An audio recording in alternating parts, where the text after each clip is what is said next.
بسم اللہ الرحمن الرحیم۔ اسلامی تاریخ کے اندر ایک ایسا حکمران جس پر اسلامی تاریخ فخر کرتی ہے، حضرت عمر بن عبدالعزیز رحمۃ اللہ علیہ۔ حضرت عمر بن عبدالعزیز رحمۃ اللہ علیہ کا دور حکومت خلافت راشدہ کی یاد تازہ کرتا ہے۔ اجتماعی دائروں میں تو جو ہے تاریخ بھری پڑی ہے، لیکن انفرادی زندگی کے اندر بھی وہ اپنی مثال آپ تھی۔ اپنے گھر کے اندر تشریف فرما ہے اور اپنی بیٹی سے کہتے ہیں بیٹی پانی لاؤ، جواب نہیں ملتا۔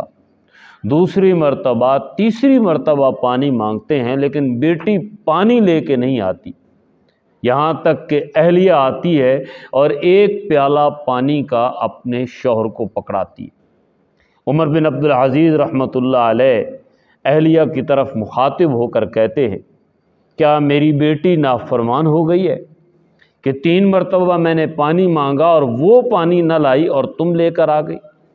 تو اہلیہ نے کہا، اے امیر المؤمنین، آپ کی بیٹی کے پاس پہننے کے لیے ایک ہی جوڑا ہے، اس کا کرتا پھٹ گیا ہے اور وہ اتنا پھٹا ہے کہ اگر وہ پہنے تو جسم برہنہ ہوتا ہے۔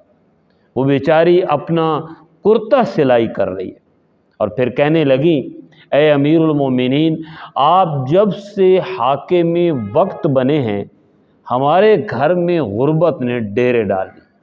حضرت عمر بن عبدالعزیز رحمۃ اللہ علیہ کی آنکھوں میں آنسو آ گئے اور کہنے لگے، اے اللہ تیرا شکر ہے کہ عمر بن عبدالعزیز کے گھر میں اقتدار تو آیا ہے پر دولت نہیں آئی۔ یہ وہ حکمران تھے کہ جن کے قابل فخر فیصلے اور جن کی زندگی نے ایک ایسا ماحول پیدا کر دیا کہ زکوٰۃ دینے والے تو ملتے تھے، لینے والے نہیں ملتے تھے۔ اللہ سے دعا ہے اللہ ایسے ہی حاکم آج بھی امت مسلمہ کو عطا کرے۔